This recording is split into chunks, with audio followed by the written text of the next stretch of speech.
Hello, bookworms. I'm Beth. I'm Tori. And we are the Lit Chicks. So today, we have our very first special guest. Woo! His name is William Smith. I wrote a little snippet about you. It's Smythe. Smythe? I thought it was Smith. No. Well, honestly, I've never heard you say your last name. Don't worry. It's Smythe. Everyone gets it wrong. I love it. Our first guest, and we're already terrible at this. We're so sorry. Okay. Smythe. I'm just going to call you William, because I don't call you by your last name. Thank you. Okay. Even though you might call me by mine. It's okay. And that sucks, because I've known you, 2 years? Yep. Yeah. I'm so sorry. I've never had to say your last name. Oh, it's fine. It's fine. Let's move past it. Okay. All right. He has graciously decided to join us and may be leaving now. That's okay. He is a writer, but today we're going to be talking about your poetry, his poetry. Thank you. So you do write more than just poetry? Yes, I'm working on 2 novels right now.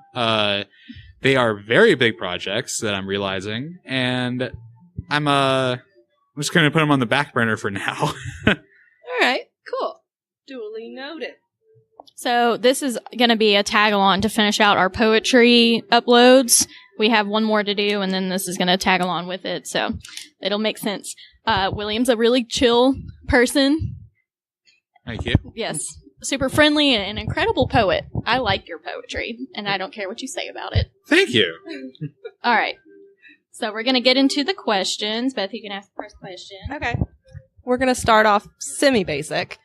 So who is or are your favorite poets or writers, since I'm just now finding out that you're just a general writer and not specifically a poet? Well, I would say some of my favorite poets come down to, typically every writer will probably say this. Walt Whitman is an amazing writer and a pretty big inspiration. And because of that, so is Allen Ginsberg and most of the beat poets. Lately, I've been reading a lot of beat poetry, and one of them, besides Allen Ginsberg, is Frank O'Hara, who's really been inspirational. But besides them, there's also the Bronte sisters. They're pretty amazing, and they pretty much corner the market on the Gothic literature. And, they did it. Literature. Love Gothic literature. They did it by hiding under a romance kind of like title. And it's like, oh, y'all have definitely never read the Forgotten Bronte sister. I've already forgotten her name. Charlotte, Emily, and Anne. She wrote a funny as hell Gothic story called The Tenant of Wildfell Hall that I was blown away. I was like, wow. So you can write about stuff that's not about like this mysterious man who's actually probably a complete asshole. Were you going to ask him a question? Because you took the mic from me. No, I'm just holding it. Oh. Wait, yes, I was going to ask something. No, it wasn't a question, but it's more of a comment. Have you seen that movie, Kill Your Darlings? Yes. Yeah, I just watched that, and it's about the beat poets. Specifically, I couldn't tell you their names, but... Well, if no one's ever seen that movie or read the book, and the hippos were boiled in their tanks, it's the true story of when... Lucian Carr, the co-founder of the beat poetry movement, killed his lover, David Kammerer, in I think it was Central Park. He killed him in Central Park and got away with it because he said, oh, he was a gay man attacking me. And I had to defend my honor. Yeah, and a lot of the poets, especially Allen Ginsberg, were like, we're not very happy with what you just did, so... just go ahead and rot in jail. Damn. Yeah, it was... They turned on him very fast. Especially William S. Burroughs, who, that was his, best friend growing up. So he was like, bad William S. Burroughs impression, but he was like, Lucian Carr, please don't do that. That's my best friend. But anyway, watch the movie. It's good. Okay. All right, so, on a day-to-day basis, how often do you write? If you do, or do you have everybody's writer's block? Yeah. I mean, I was about to say I want to say every single day I write, but that's just not true. Yeah. You got to take yourself some breaks. I mean, hell, even you have 2 weekends, Yeah. 2 weekend days usually. Mm-hmm. So I'd say I try and spend at least, 7 hours minimum, an hour per day, writing. But I try and make sure I make it a full-time thing where no matter where I am, I'm constantly trying to like write down something. Doesn't have to be great. Just, it could be a snippet, could be a haiku, just something to keep me on my toes. Yeah. Cool. Okay. So whenever you're writing poetry, do you have a structure in mind before you begin, or do you just kind of figure it out as you go? Actually, that's something that when I read that question, that was something that like I've always been thinking about is how the structure of poetry goes. And I like to say that like I like to structure my poetry like it's a mosaic painting, or like the Nude Descending the Staircase picture. If y'all have ever seen that, it's Marcel Duchamp's Nude Descending the Staircase. That it's kind of like a shattered image. I like to use different forms within the poem. Yeah. And we, I mean, We just noticed reading, that. just reading this, like that's one of the things that stands out to us. I Also, think- this looks like a candle. I never noticed that, actually. Whoa. And I mean, you're talking about candles. Yeah, I guess that was like a subliminal, like, not thinking about it kind of thing.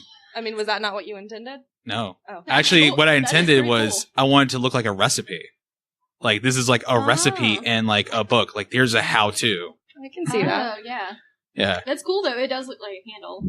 I think it's because I just like had I it where it's like- like center alignment. I love the way that you play with the structure Oh, because absolutely. a lot of people do they do like a 5-line stanza and then another 5-line stanza. Some people they'll move it from side to side. Rupi does that where she does the but not too much shaken up. But I love it. Also, I like that you don't use capital letters often. In some of your poems, I don't think you use any at all, which I think is cool. Yeah, I think in the How to Clean Your House of Unclean Spirits. Yeah, that one's all lowercase. Yeah. That way it's kind of just like you have to read it. Like it's like Yeah. there's no starting point. It's just Yeah. here's just the Also, how to. well, I mean, This is even fun. It's supposed to be blunt. because you have to clean your house too, or you clean the skeletons out of your closet. You just kind of have to do it. Yeah. So I mean that makes sense with the lowercase.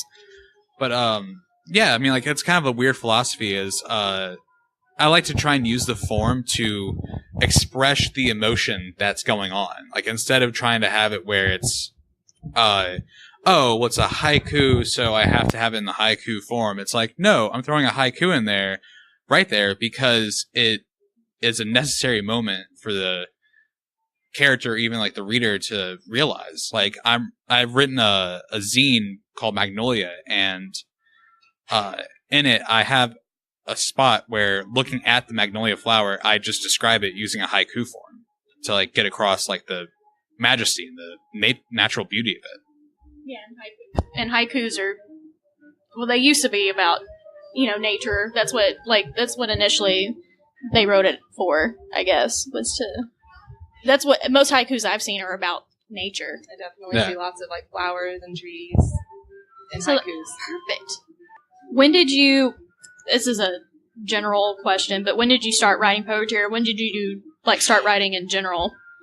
Well, I was in the 4th grade and I was obsessed with my sister's Best of American Comics, and I was like, I want to make comics. And so I would just fold up pieces of paper and just write out like weird comic stuff. And, I actually looked back and I was like, whoa, this is all garbage, but this is like where it's begun. Huh?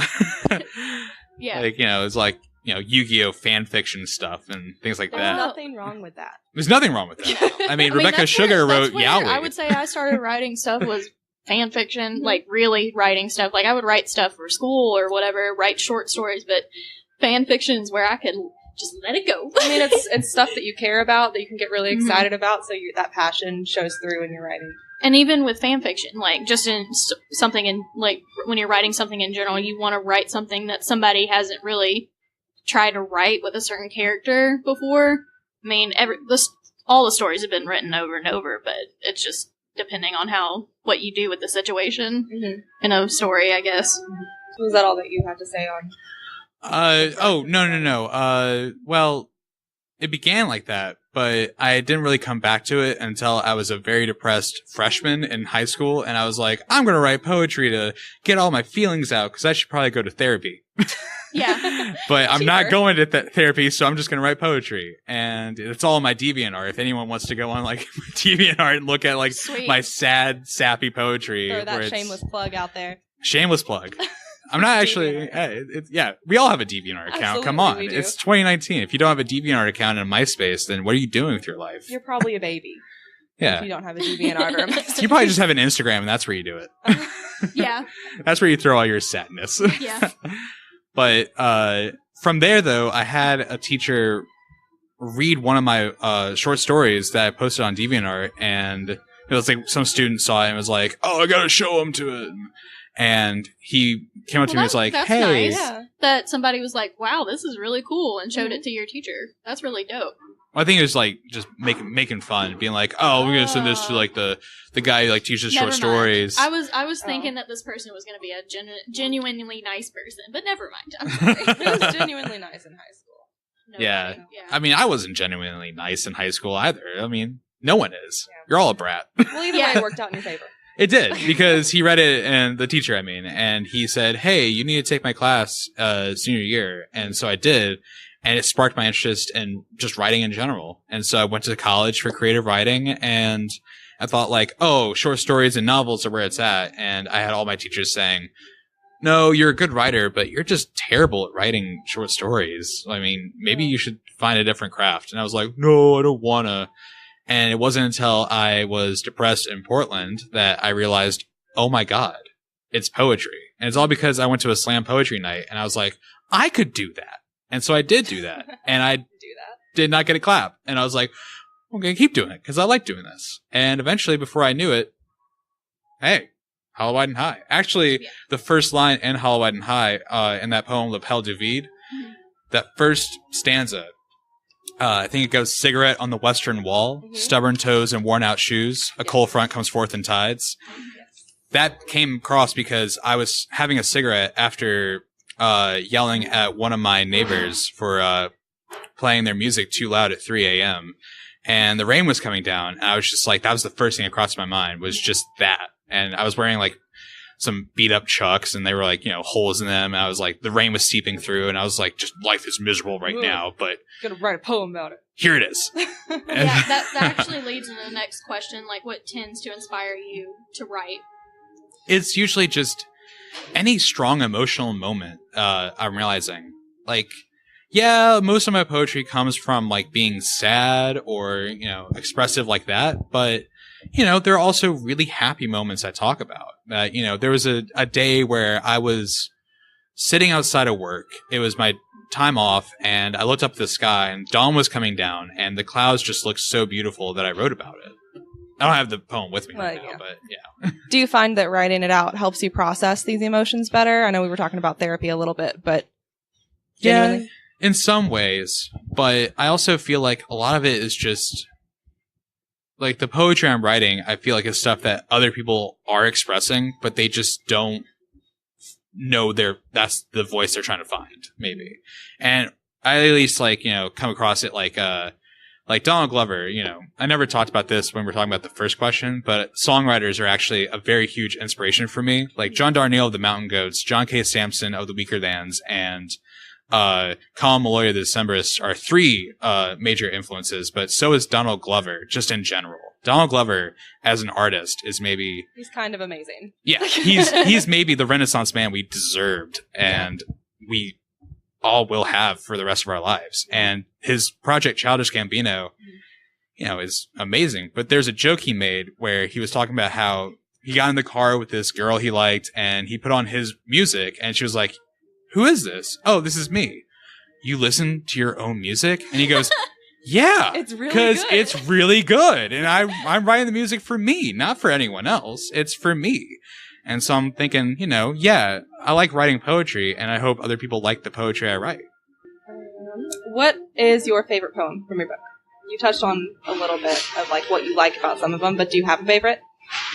I mean, that's like asking what your favorite child is in a Pick weird one. way. Pick a child. Yeah. Sophie's Choice Time. But I would say can I talk about like what I like about each of them, Yeah, or why not? do I have to I don't- specifically choose one? We're here No. for it.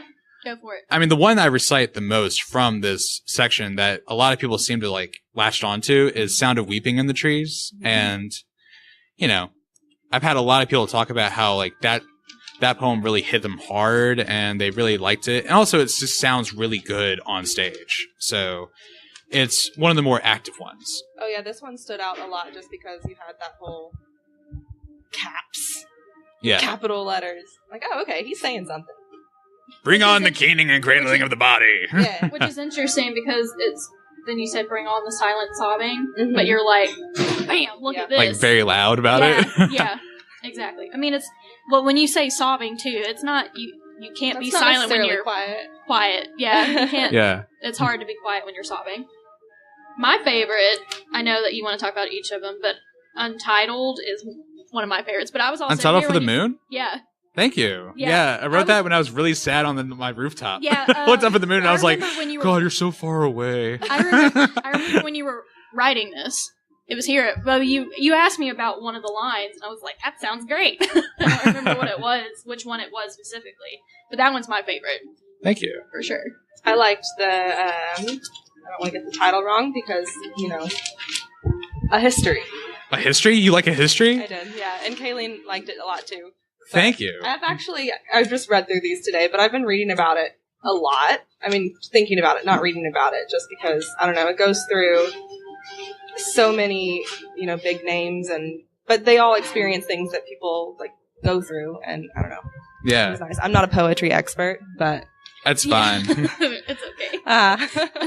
One of the funny enough, like one of the inspirations for that poem was I forget his last name, but there's a writer who is usually forgotten throughout history, but he was like a writer in like the 50s and 60s named DJ, and he shot himself the same way Hemingway did, and I was just like, that's a very weird thing to think about, that two amazing writers both off themselves the same way, that they chose the same method, Yeah, and from different time periods too, like vast time periods. yeah. But it was just one of those things where it was like, wow. So I decided to write about, just suicide in general. And I was like, well, here are all these big names. Here's all these different reasons why they did it. And, I thought about it like, like most of the poem series in this, like the book, has like a theme of this guy trying to like reconnect with his brother who drove away. right. And I thought like, oh, well, here's a perfect moment where he's just kind of going, well, I'm going to keep going on because you're out there somewhere. And if you're moving through life too, I'm going to keep moving through life too. And that was a really interesting juxtaposition between the hope that he had and then talking about all these other people that had no hope. Yeah. But, Terry Schiavo smiled as the plug got pulled. So, Yeah, I didn't know that story.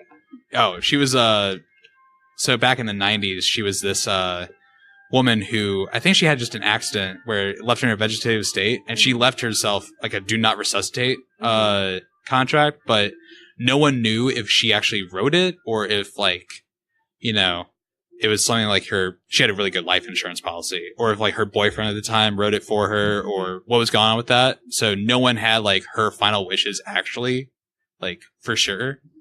That would And suck. I know, but I thought about it. I was like, man, if I was in a vegetative state, I would never want to live like the rest of my life like that. No. Mhm. So I imagine Terry Schiavo probably smiled as it got pulled, being like, wow, thank you. God I can finally like Relief. move on. Yeah. Like, like don't leave me in this pain. Mhm. But I would say like my favorite poem out of this entire thing would be actually like the very final poem. I forget. I've said it's my favorite, but I forgot the title of it already. It was. The Basement Show. Yeah. Yeah. All because I like the way that I have it playing out, and I love the fact that like have like the ending like match up with the beginning of the poems too. Where it's, Mm-hmm. The car. yeah, thematically like, here's the car alarm. Here's all the smoking going on. Like here's the cigarette on the Western Wall. It's not actually in the beginning. This is the beginning of the memory. Right. But yeah, Oh, cool. thank you. Things Yes. I didn't notice when I read it. Also, I just love basement shows. I really love to go to like punk shows like that. And so it's like awesome. I can finally talk about stuff I like. Let it loose. This guy's definitely letting loose. Oh yeah. Also, what is that what's that book that you have? Is it a notebook? Oh no, it's Beat Poets. I was reading it while waiting for y'all. Oh, I didn't even, okay, I couldn't see it, it was upside down, so I couldn't even see it. It just That's looked cool. like a little black book. Yeah, Yeah. little black book. So is this actually, like, has this been actually published, or No, it's is it, like, self-published. self-published, okay. But I may add that Sound of Weeping in the Trees into a collection of poetry and try and sell the one published poem I do have, along with like other, hopefully other published poems that I will have in the future, along with like the self-published stuff. But So yeah, how do you go about self-publishing? I'm just wondering, because I mean, a lot of people probably don't even know that process. I didn't even know about the process either. But you know, I'm going to shamelessly plug this website. It's Gumroad. It's an amazing website that you can go online. You sign up for it. They take maybe a small percentage of your profits, but it's all on you to like just publish and to promote yourself and everything. It's called Gumroad. Gumroad. Yep. Cool. Okay. Yeah. like, keep that in mind for myself. GUMROAD. And I didn't know about it until a friend of mine who was writing zines. She was like, "Oh yeah, like, hey, who wants to like buy my thing off this site?" And I was like, "There's a site for this? Oh my god!" And so I'd say I got very lucky and found like just a way to like self-publish. But there's a lot of ways to self-publish. There's ways you can make zines and send them out. There's Instagram. What are zines? Zines are just little booklets. Okay. You know, like sometimes they can be like one poem. Sometimes they're just like this weird thing. But you know, it's just a little punk rock thing. Like I think there's like a how-to zine out there floating around. Cool. Hell, I call this a zine, but really it's just a pamphlet. It's Yeah. it's a booklet. 45-degree angle. Yes, at a 45-degree angle. Remember that, kids. Do you have time to speak about our Lord and Savior? The 45-degree angle. Yeah. All right. So our next question is, I'm sure you are. what? I said I'm sure he is. What? The next question. Oh, okay. Oh, Well, are you familiar with any of the poets that we chose to cover in our past episodes? So we covered Edgar Allan Poe and Maya Angelou, and then we're going to be covering Rupi Kaur and Khalil Gibran. well, I've never read Khalil Gibran, but I will say Rupi Kaur. I think so. I know. Probably not Hope so. Kaur. I'm just gonna say Rupi. Rupi. Just like you're not gonna Rupi. say Smythe. I'm just gonna say Rupi. God. Okay. But I wouldn't say I like her poetry. It's very commercial. It's very sellable kind of stuff. It's stuff that's not gonna rock the boat, really. It's saying it's rocking the boat, but it's not. It's very, I hate to use the word basic, but it's very basic. And it's just for a wide audience. And that's fair. And that's fine because really, I'm proud of Rupi. I think she did an amazing job of getting herself out there as a poet and actually getting work out there. And I'm jealous, if anything. I mean, you don't really see mainstream poets these days. You don't. And so I gotta say, you know, I have a lot of respect for her. And I don't hate her, but I definitely hate her writing. I Got it. don't think her writing is as good as it can be. I think Yeah. she's holding back, if anything. Yeah. And Or, I can't wait for the time where she's finally gonna be like, you know, like how Radiohead did, where it's Yeah. like, you know, Radiohead had their first album being very, oh yeah, here's a grunge album. And then finally they came out with OK Computer and it was just this weird masterpiece. And they were like, well, you bought our other albums. Why not buy this one? Give it And a shot. I'm sure Rupi's third book is going to probably be her best one because it's just going to be her true self. Yeah. Instead of trying to fit. Yeah, instead of trying to sell for the audience, instead Yeah. of trying to like, you know, do Instagram poetry, do like a That's Tumblr it. poetry. And she became famous for Instagram poetry. Yeah, it's stuff you can read For- fairly for fast. word porn, as they call it. Word porn. Porn. Yeah. All right. And Yeah, it's stuff that's like very like it's not going to rock the boat. That's the best way to describe it.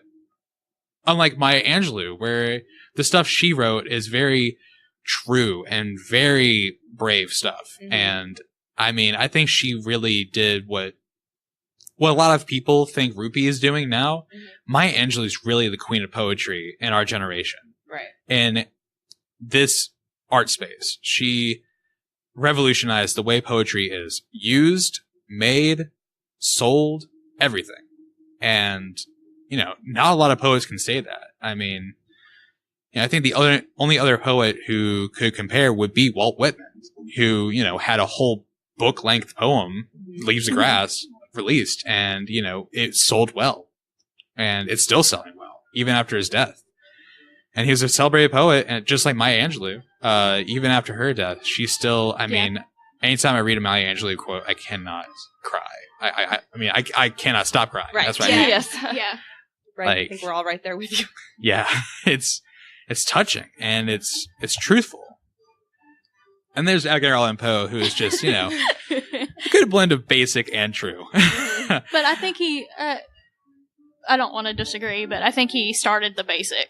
Yeah. Yeah. Like he was revolutionary for his time. That's why I think But now he's kind of basic. Because everyone knows him at this Yeah. point. And we've all read just about all of his stuff. So we're familiar. And familiar can maybe turn into basic. It's one of those things where I feel like he's one of those guys who he wrote poetry that's going to hit you hard and stay with you. Mm-hmm. But when you go back to read the poetry, you kind of just want to not read it. It's like a magic show. You know, Yeah. you see a magic show once and you're like, oh my god, that was amazing. But if you watch it again, then you're like, I can see all the tricks that you're doing Yeah. and illusions. It's kind of like that. Yeah, like The Raven's always going to be so scary, but only when it's read to me. When I'm reading it by myself, I'm just like, oh, you did that with that, and I just like, it doesn't sound good in my own head. I don't like that. But when other people are reciting it to you, you go, oh, I hear it now. I can see it now, and it's better. Yeah, But- it's interesting. He wrote poetry for people to like actually perform, I guess. Yeah, I can see that. he's not really a poet. He's a showman, and you know that's fine. Yeah. He really was a journalist and a short story writer before he Yeah. was a poet. So you know, poetry wasn't his big bang. Yeah. He wasn't like Allen Ginsberg, where Allen Ginsberg was like, no, poetry is supposed to be read and abrasive and in your face. And even though like Allen Ginsberg is bad at reading Howl, every time I read Howl, I can't help but get riled up, and I want to start a revolution in my streets. So Viva la revolution. that's right, start a revolution now. Whoa. Yeah. We're not disagreeing. No, we're not. Rupi would say, "Now hold on, y'all. Wait a second. Now hold on, Hold on. hold up. How about we just sit home and light a candle?" Yes. Think about it. Align our chakras. Drink some tea. She probably drinks a lot of tea. Probably, but I don't want to judge her because I drink tea too. Yeah. I have entirely too much tea for one person, and I don't regret it at all. Did you want to talk any more about any specific poems in Hollow Eyed and High, or anything in general? Or besides your novels that you said, are you working on anything else right now? Yeah, I can. Yeah. Yeah, go ahead. Go. Okay. So at the moment, about a few years ago, I decided to take a Greyhound bus to go see John Darnielle of the Mountain Goats, do a book signing in Portland, Oregon. I thought, hey, kill two birds with one stone. I'll go see Portland, go visit Missoula where I went to college, and then come back and it'd be like this nice little 2-week vacation. Little did I know, Greyhounds suck. Greyhounds are the worst places to be. But they also, I saw maybe like some amazing, beautiful sights that I never would have seen before, not even just in America, but of the people. And I interacted with people who I would never have seen ever in my life. And I've had some wild experiences from Memphis to Amarillo, from Amarillo to Denver, from Denver to Wyoming, from Wyoming to, Oregon. Out of Oregon, I went to Washington. On that little leg of the trip, I met this girl, I call her Pixie in the whole book. And she's written about me too. She's a writer as well, and I'm involved in her nonfiction piece. So we're kind of doing like this little beat poet, like, you know, oh, here goes Jack Kerouac. Oh, there goes Allen Ginsberg. Oh, hey, Ray Corso happens to be hitchhiking. But just it was one of those things where like I decided like, holy crap, like this is an experience that I don't think I've ever read, at least. And I thought like I might as well write about the people who take Greyhound, the people you see, the sights you see. And one of the poems I'm actually thinking about, like I was talking about, like making a best of, is called Colorado Dawn. And it was one poem that I've sent to people, and they've been like, "Holy crap! I live in Colorado, and that's exactly how it felt. Like, you know, waking up is that kind of weird, vast landscape, and you're It's like, gorgeous. but yeah, and you see mountains kind of rising, but you're not sure. It's like a weird, like hill in the distance. You're just like, how far away is that? Mhm. You've been to Colorado? Yep, I was in Colorado in September. Oh, So it was just starting to get really cold. It had snowed a little bit up on the mountains. It was gorgeous. We were in, what was that place called? It was about an hour and a half outside of Denver, Colorado Springs. oh, And then we went to nice. Denver later, but the whole trip was really to go to Wyoming. But the stop in Colorado was amazing. yeah. Which I call Wyoming a vast sea. I have been trying to describe Wyoming to people since I've been. I felt like I was on another planet. Yeah. It's, Waves of plain, waves of hillocks, waves of snow. you got it. Yeah. It's the reason why I'm a poet. But man, that was a wild, wild place. It felt like a true cowboy skate, you know, the final frontier kind of thing, but also Mars. Ever enveloping entropy of landscape. This is why I'm not a poet, and he's the professional. Oh, I just love words. Yeah. I love does being help. playful, and I love words. That does help in your field of work. Oh yeah. But that's something I've been writing. It's like a 5-part series, all separated into each other, and, you know, true inspiration from John Darnielle. I titled it Calls from Montana because there's a line in his song Nightlight where it's Jenny calls from Montana. She's only passing through. Probably never see her again in my life, I guess. Not sure what I'm going to do. That's it. Well, I'm really interested in reading more of this particular thing, and I know a couple of people as well that I know would be interested. Thank you. Well, you may see it on Gumroad. You know, the whole thing will be $15 probably, but you know, I make it like $5 per part. Okay. So Oh, that's you can, cool. yeah, so you can choose like whichever part you want, but if you want the whole thing, it'll just be like, you know, for the price of 3. That's not bad. So, but all of your books so far have been ebooks, right? Yeah, so far just ebooks. I have one published poem called Cuchulainn Defeats Ferdiad at the Fjord, and that's We read that one. Yeah, Mhm. that was a piece that like every time I recite it, I always have someone come up to me and be like, "Did you actually write that?" And I'm like, "Yeah." Like, really? Wow. Are they just shocked or? Wow. Sometimes they're shocked, but I had like one man who I think he lost his partner. Same way the character in this poem lost his, and he said, "Thank you for finally putting into words how I've been feeling all these years." Aw. I know, and I was like, "You're welcome." Yeah.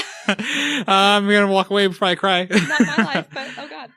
Like, I'm happy I captured it. Which that is something I would say. Like, you know, one of my friends talked to me about like the way I talk about my poetry or recite it, and she said the one thing that I think makes you different from the others is you're not just writing about your experiences, you're trying to capture everyone's. Even the ones you've never experienced before. You're trying to capture them. Yeah, And I your was- poetry is relatable, if Yeah. anything. Because, like, you can. That's why also Untitled is one of my favorites. Because, like, everybody's had that feeling of being like, I'm so small. yeah, exactly. So I think it's incredible that you can do that. It takes a lot of empathy to be able to do something like that. Thank you. I've spent a lot of my life empathizing Yeah. to the point of crying. So, thank God. Well, you're utilizing it in a way that I think is good. You know, it's useful to a lot of people to have someone else find those words for them if they're not, you know, spending days reading a thesaurus or what have you. Just Yeah. don't know. Well, Or putting them together even. like I said, it's like with Donald Glover. He wrote music that he wants to listen to. And that's what I'm doing. I'm writing poetry that I want to read. And if other people like it, that's great. Because I want y'all to join the journey with me. Be your true authentic self. Like you mentioned earlier about just being your authentic self with Rupee. Mhm. Yeah. I think that's a good movement for everyone to get involved with these days with so much social media and fakeness. Just brush past it. Be who you are. Don't worry about all the rest. Yeah. I'd say if there's anything that I want to say my poetry does say, it's not just, you know, like, oh, all my feelings are nothing but sadness and it's all my feelings, my feelings, my feelings. I think a lot of it is, some of the stuff I write about is realizing where your faults lie and knowing what it is that's going on in your life, even if it's something that like kind of paints you in a bad light. Like, Yeah, I mean, You know. we're all human, so like, Yeah, no shit's one's gonna perfect. happen. no one's the hero. Yeah, Like I said in high school, everyone's a fucking brat. exactly. Yes. Excuse my language. You're fine. No, you're you're good. fine. Yeah, we're not allowed to say it. Well, we try not to. Yeah, we, we try. we let ourselves have it every now and again. Yeah. Well, there's your one curse per season. Hey. Thank you. We appreciate it. All So right. I think that wraps it up. I think that was some good words of wisdom. Mhm. Now, can they find you anywhere? Anyone that's listening out there? Do you have social media? I know we've been talking about social media this whole time, or somewhere to follow your work. Well, my Instagram is softboyextreme2017. I don't think I'm ever going to change that because I think it's just so funny. It's so Right. funny. It's your brand. But I also have a Facebook page called Benign Lion. And it was an old band page that I tried making in college that Facebook won't let me change the name of. So So very soft. if I get a lot more people to like join it and you know, talk about my poetry on there a lot more, I think Facebook would be like, yeah, fine, you're not a band, you're a person, so you can just put your name. So but you can find me in those two places, and I link my Gumroad on both sites. Perfect. So you can find me on those, and anytime you buy any of my work on Gumroad, you get part of a news list because I have a list of everyone's emails. So, you know, you don't have to like ever follow me on anything because, Okay, that's convenient. yeah, because I'll just send it to you and you can just be like, oh yeah, I'll buy it. Or you'd be like, later, later I'll buy it. Later. But yeah, that's how y'all can find me. Awesome. Do you have any final words? Nope. We're not much for words, I guess. No. Well, I mean, we'll find him eventually. This is our first interview, being the interviewer. Yes. So Well, this is technically We're my working first on it. interview, so, you know. we're learning. Hopefully I did a together. good job. I can't clap Yay. because I'm holding the microphone. All right, bookworms. We will. I can't talk. Do over. Okay. The whole thing. Yeah. All of it. All right, bookworms. Thanks for joining in. Bye. Cheap. Cheap, cheap.